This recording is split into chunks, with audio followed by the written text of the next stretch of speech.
Hi! Kumusta mga kababayan? Kumusta po kayo? Saan po mang panig ng mundo? Sa mang bahagi ng Pilipinas? Nawa po ay nasa mabuting kalagayan po kayo at matatag pa rin po ang ating kalooban sa mga pagharap natin sa mga paghamon ng buhay na ating sinusuong sa araw-araw nating pagdaloy sa ating ginagalawan ng mga komunidad at lipunan. Kasama nyo na po si Ka Eric para sa video analysis, video talakayan. Ayan. Mga kababayan, nakakabahala po itong pagkakabulgar ng pagsisinungaling ni Marcos Jr. na sinasabi niya wala daw siyang kinalaman at wala siyang alam sa mga flood control projects. May nasagap po tayong impormasyon and ito po ay verified mula mismo sa record ng Department of Budget and Management o DBM at ipinakita po sa atin ang isang summary report na for 2023 at 2024 sa budget po na tinatawag na unprogrammed items. Okay? Pag sinabi pong unprogrammed items, lump sum appropriation po ito. Wala pong items no na for example 1 billion farm to market roads, 20 kilometers, dito yan sa may Naga, Cebu o whatever. Yan ganyan. For example, yan po ay itemized budget. Sa panahon po ng 2023 at 2024, hindi po bababa sa 600 billion pesos to 700 billion pesos ang unprogrammed items na ipinasok po sa budget na pinirmahan ni Marcos 2023 and 2024. Okay. Sa unprogrammed items na to, bawat budget cycle na yan, sabi ko nga hindi yan bababa sa 600 billion pesos hanggang 700 billion pesos ang unprogrammed items. Mayroon pong 4,000 flood control projects. Ayun. Ngayon, dito po sa record ng deliberation ng House of Representatives, tinanong po ang taga-Department of Budget and Management kung sino ang makapag-release at nakakapagpa-release sa tinatawag na unprogrammed items in the portion of the budget. Ang sagot po ng resource person doon sa records po ng Kamara de Representante ay ang Budget Department Secretary. Ulitin ko po tinanong. Ang nagtanong yata si Antonio Tinio ng Alliance of Communist Teachers Party List. Sabi niya, di ba ang unprogrammed items o unprogrammed portion ng budget, dahil yan ay lump sum, sino ang makapag-release niyan at anong proseso? Ang proseso pala para makapagpa-release ka ng pondo sa unprogrammed items sa budget, kailangan magkaroon ng Special Budget Release Request. So magkaroon ka ng SBRA, Special Budget Release Request or SBRR. At ang gumagawa po ng endorsement approval ng subject or ng Special Budget Release request ay ang Department of Budget Secretary. Recommendation approval yon. Pero ang approval pala sa Presidente. Mantakin po ninyo, 4,000 mahigit na flood control projects na pinunduhan sa unprogrammed items ng Budget 2023 and 2024 amounting to more than 5 or 400 billion to 500 billion pesos cumulatively. But ibig sabihin po, buo na. 4,000 plus flood control projects mula po sa unprogrammed items ng 2023 and 2024 budget ang pinarelease ng Department of Budget and Management para punduhan ang flood control projects na mga 4,000 mahigit na bilang iba't ibang flood control projects. Sino po ang nagkaroon ng final approval para doon sa special budget release? Si Marcos Jr. Hindi kulukoy talaga. Sinasabi niya na hindi siya sangkot, wala siyang kinalaman, wala siyang alam tungkol sa mga flood control projects na ito. Ang tarantado at kulukoy na presidenteng ito na nagmamaang-maangan, siya pala ang pumipirma ng tinatawag na Special Budget Release Approval. Ang Special Budget Release Approval charged to the unprogrammed items ay hindi po mapapalabas ang pondo kung hindi po pipirmahan ng Presidente kahit na ang recommending approval ay galing sa Budget Department Secretary. Klaro po na nililigaw, nililito at pinapasakay ni Marcos Jr. ang taong bayan. Hindi naman tayo maniniwala na siya po ay wala sa espiritu niya o siya po ay nag-hallucinate kagaya ng pakikipag-usap niya sa masamang espiritu ng kanyang tatay o ang diktador na tatay niya, na according to him, kinakausap niya regularly bilang consultant at advisor niya ang kaluluwa at masamang espiritu ng diktador na si Marcos Sr. So, nag-hallucinate ba si Marcos para pirmahan niya ang special budget release request na in-endorse sa kanya ng DBM Secretary, at ito ay umaabot, mga kababayan, sa 4,000 mahigit na flood control projects in 2023 and 2024 alone. Ha, mga kababayan? So lahat pala ng unprogrammed items, bagamat yan ay walang partikularidad, walang particular and specific items, magpaparelease ka niyan kung ang mag-a-approve ay ang presidente. So ibig sabihin, pumipirma sa na nakapikit ang mata at tulog, o kaya ay naalimpungatan lang siya, hinawakan ang kamay niya at pinirmahan niya ang special budget release order para sa lump sum na mga 4,000 plus control, 4,000 plus flood control projects. Hindi po ka manipaniwala, mga kababayan, na ganyan pala kalaki. Kaya pala noong 2024, last year, bago po sa mambulat itong iskandalo na dinadambong at dinudurubo ang mga flood control projects na ilalim ni Marcos Jr., sabi niya, we have already almost completed 5,500 plus flood control projects, and then more will be coming. And then in the next few months, binabanggit na naman uli ng kanyang kulukoy at tarantado na DPWH Secretary na si Bunuan, na umabot na daw sa 9,000 flood control projects ang completed under the Marcos government. Bago sumambulat ang iskandalo na mga 1 trillion pesos sa flood control projects ang dinambong at dinurubo. Ito na. Hindi lang talaga si Martin Romualdez ang dapat singilin dito.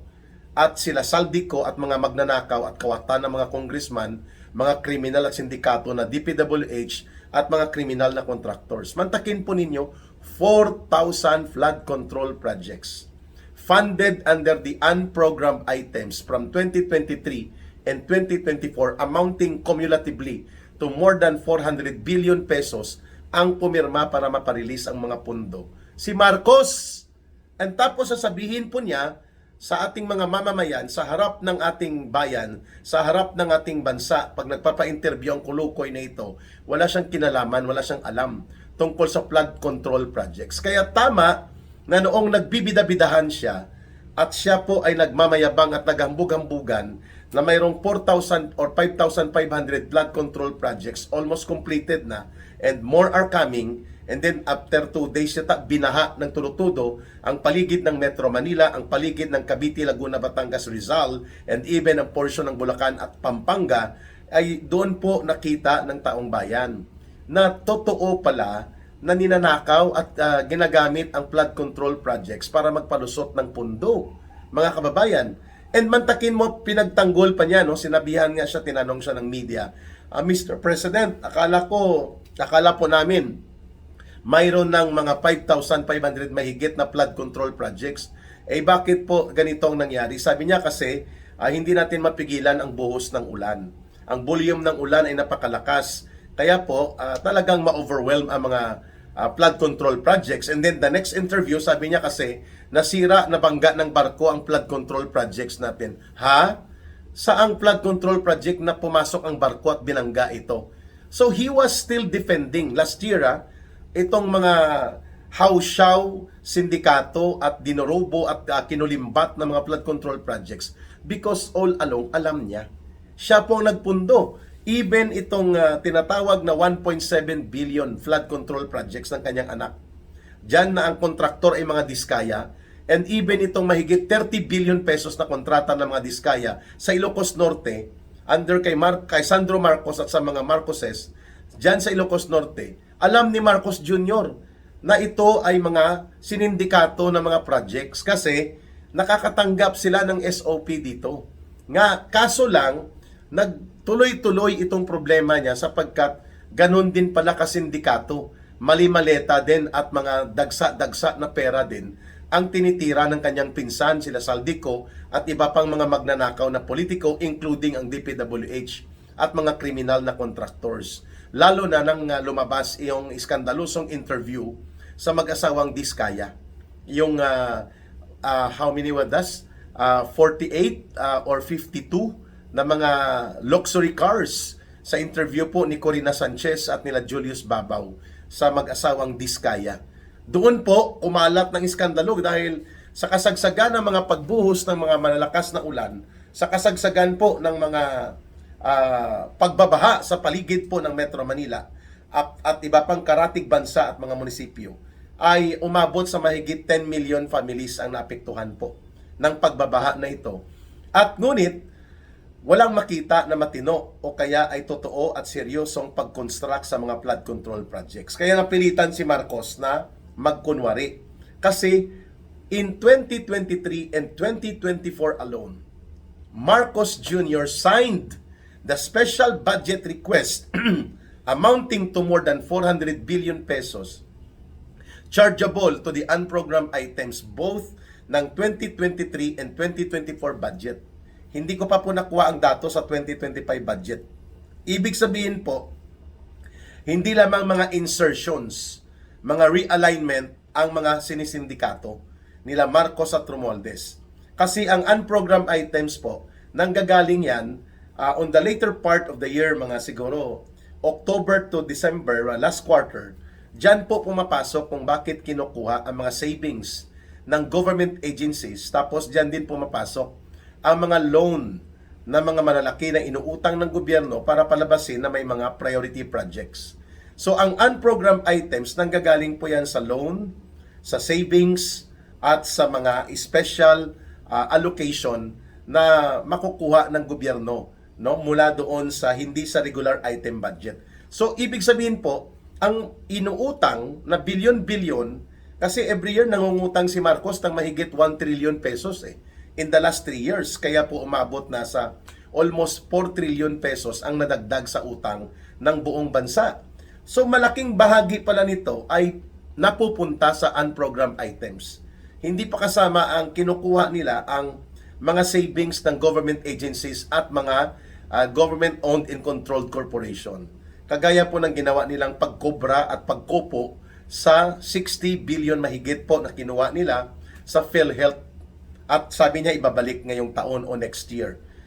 Dahil nabuko na at mukhang idideklara ng Korte Suprema na unconstitutional, invalid at illegal ang aksyon na yon. At pwede nga makasuhan si Marcos dyan for impeachment basis at siya po ay pwedeng managot din later on. Kung hindi lumusot ang impeachment complaint sa kanya, mananagot po siya sa batas, no? Dahil yun po ay technical malversation. Pagnanakaw po yun ang nangyari sa PhilHealth. Kaya nagmamadali sila ni Ralph Recto na imaniobra na maibalik pong pondo.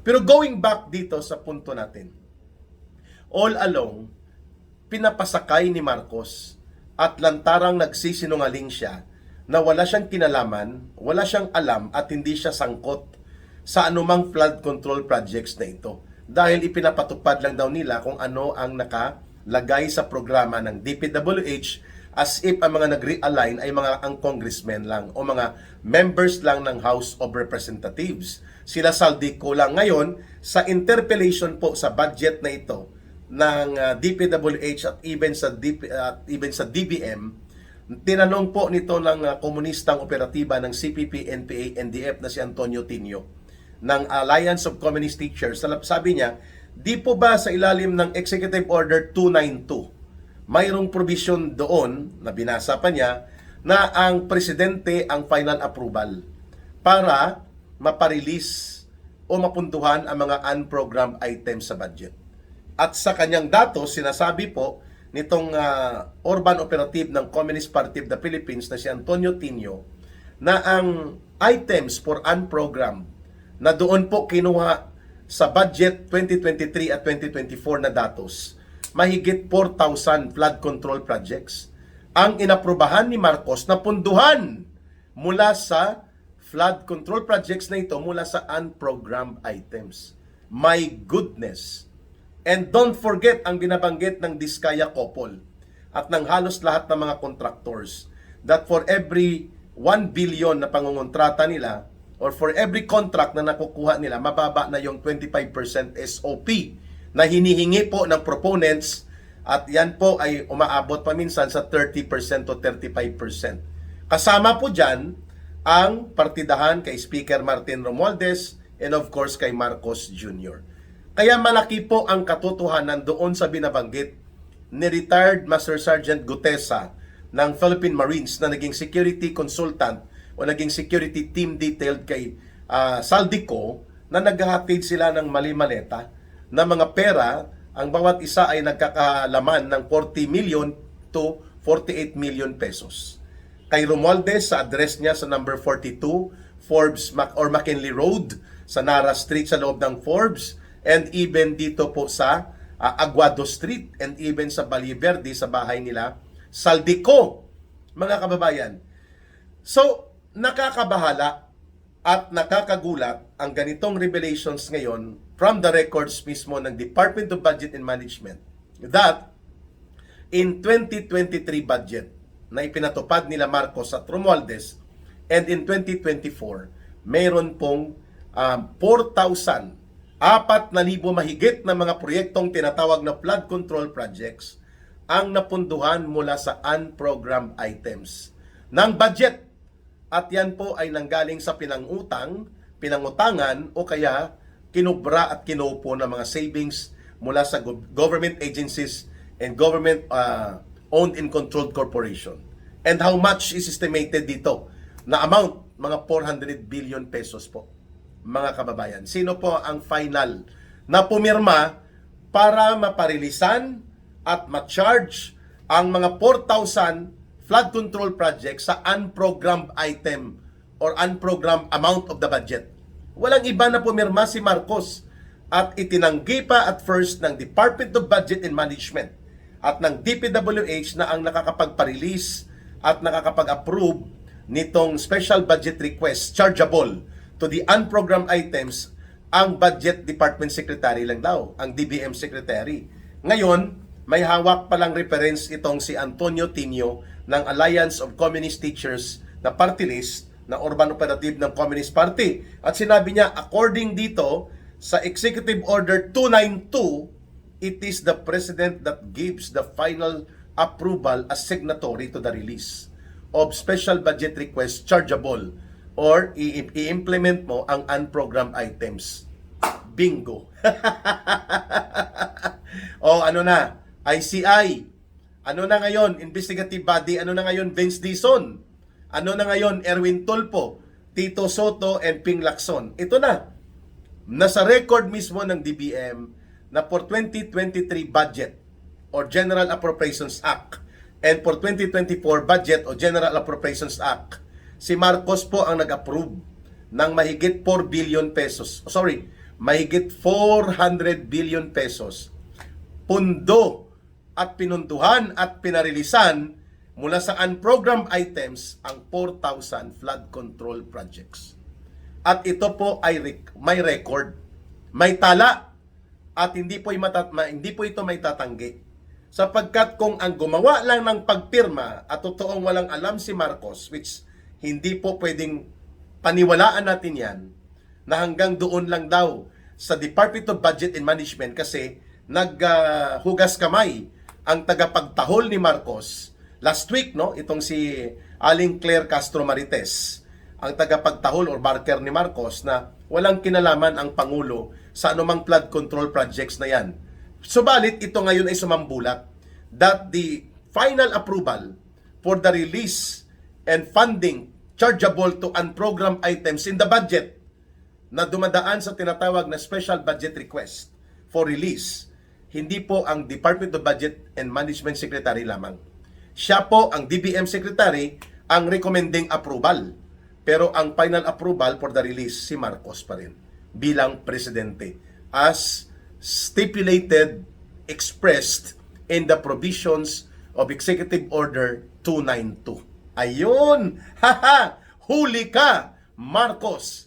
Kaya nga, mapagdudugtong natin mga kababayan, ang mga circumstantial na mga pahayag niya noong last year na pinagtatanggol niya at pinagmamayabang ang more than 5,500 flood control projects, and then sinundan pa ng pagmamayabang ng kanyang DPWH secretary na completed na daw ang more than 9,000 projects, delivered na until bumaha ng tudo-tudo, tuloy-tuloy na pag-uulan, 3 bagyong magkakasunod, nag-fact check ang kalikasan, ayun, binaha at naapektuhan ang more than 10 million Filipino families in the last week na tuloy-tuloy na pag-ulan. Kaya napilitan sila na aminin na palpak at dinorobo, kinulimbat at mga ghost projects pa pala ang karamihan sa mga flood control projects na ito. At ngayon, it is now established na ang nagpaparelease ng pondo at nagpapa-approve na punduhan at i-implementa ang mga flood control projects, at least ang record ngayon 2023 and 2024, mahigit 4,000 na mga flood control projects pinapunduhan, pinarilisan ng budget ni Marcos mula sa unprogrammed items. Na sinasabi ko, basta unprogrammed items sa budget, ang pondo niyan nanggagaling sa loans, inuutang ng gobyerno o sa mga bagong revenue o sa mga savings ng agencies of government, including GOCC or Government Owned and Controlled Corporation. So therefore, Marcos cannot play innocent. Marcos cannot claim na siya ay walang kinalaman at walang alam sa nagaganap na kasindikatuhan, pandarambong at pandurobo sa kaban ng bayan na naganap at ginamit ang flood control projects bilang disguise, bilang pamamaraan para palusutin at ibuhos ang ninanakaw na at kinukurakot na pondo gamit ang disguise at maskara ng flood control project, sapagkat si Marcos mismo ang nagpapundo, nagpa-release at chargeable to at least doon sa mga 400 billion cumulative 2023-2024 unprogrammed items in the budget. At ilan po ang flood control projects na inaprobahan niya na ipapunduhan, parilisan ng pondo at parilisan ng pera? 4,000 plus flood control projects. Bingo ka ngayon, Marcos Jr. Ngayon, nasa taong bayan na. Ano pa po ang gagawin natin dito? Hindi po natin ipinipilit sa simbahan Romano-Katolika at even sa Iglesia ni Cristo na maniwala dito, pero hindi ko po sasabihin ito kung hindi ito recorded. Ang deliberation na binabanggit ko po ay nasa minutes of the meeting at nasa debate and deliberation ng budget. Recorded at itong binabanggit po na punto na may 4,000 plus flood control projects na pinunduhan, pinagamitan at pinarilisan mula sa unprogrammed items charged there at pinirmahan ni Marcos, sinaprobahan niya, nasa record din po ito ng DPWH at ng DBM na ang final charge of appropriation or amount to be chargeable to the unprogrammed items approved ni Marcos Jr. Ayun. Kaya po, kung hindi ito bulat-latin at hindi po ito busisiin at ilantad ng ICI, di wala na po ang ICI na yan, putumaya na. Ang ICI ay para lamang sa palitaw, mga kababayan, ano? At para lamang ito na gamitin nila ang ICI para po sa display and design ng panluloko at public relations release nila. PR. Pero ang katotohanan, all along, it was never only Romualdez and it was never only Saldico ang pasimuno ng mga pangangatay, paninindikato at mga kriminal na pandarambong sa kaban ng bayan sa pundo ng mamamayan. Gamit po ang mga insertions, unprogrammed items, realignment na ito, lahat ng ito from the very beginning involved si Marcos. Dahil sila po ay may SOP din. Sabi nga ng revelations ni Manong Chavit Singson, ang Diskaya couple alone nakakuha ng worth 31 billion pesos of government infrastructure projects in Ilocos Norte. Meaning, Sandro Marcos yan. At syempre, Bongbong Marcos Jr. And if we are going to use the rule of thumb na binabanggit po ng mga contractors at taga DPWH, minimum of 25% yan immobilize mo yan, bibigay mo yan kaagad kahit hindi pa nagsisimula ang project. The moment that you are notified that you will be the one to undertake the project, ikaw ang magpaparelease niyan ng 25%. So if there were 31 billion worth of projects na sa Diskaya Couple pa lamang sa Ilocos Norte, that's around 7.5 billion pesos SOP. Ayun, kaya pala ayaw na nila na ang mga Diskaya Couple ay papakinggan pa at maglalahad ng iba pang katotohanan at pagbubunyag sa Senate Blue Ribbon Committee. Kaya tinanggal nila si Senator Marcoleta. At ngayon, nagkaroon ng regodon sa pamunuan ng Senado at ang nangibabaw ay ang grupo ni Itbulaga, Tito Soto at ni Ping Lacson upang i-cover up at yun ay maniobra ni Marcos at ni Romualdez. Ganon din po ang nangyayari ngayon sa ICI with Romualdez acting as if he is innocent. Kaya pala gusto nilang idiin si Saldico sapagkat if there will be backtracking, if there will be serious and real case build up on the plunder and massive corruption, the entire architectural design, kung paano ginawa ang karumaldumal at iskandalosong krimen ng malawakang pagnanakaw, pangungurakot, pangungulimbat, pandurobo at pandarambong sa kaban ng bayan, the story of having this kind of architectural design in the budget, including ang palusot ng mga pondo, unprogrammed, mga pork barrel type, insertions, parking at mga parada, sagasa, whatever terms that you will use, si Marcos at si Romualdez ang pasimuno ng lahat. Kaya hindi niya rin madiin-diin at mapuruhan si Romualdez sapagkat alam din po ni Romualdez, nila Saldico, na si Marcos mismo ang nagbibigay ng otoridad at nagbibigay ng kumpas ng kanyang kapangyarihan na maparilisan at mapunduhan po ang mga flood control projects, more than 4,000 in 2023 alone and 2024, amounting to cumulative amount estimated to be around 400 billion pesos ng mga flood control projects. Si Marcos ang nagpatupad sa pamamagitan ng approval niya ng special budget request release order. Ayun! Katawa-tawa talaga, no? Ano na naman ang rason at dahilan ng palusot nila dito? Tama po ang panawagan ng taong bayan.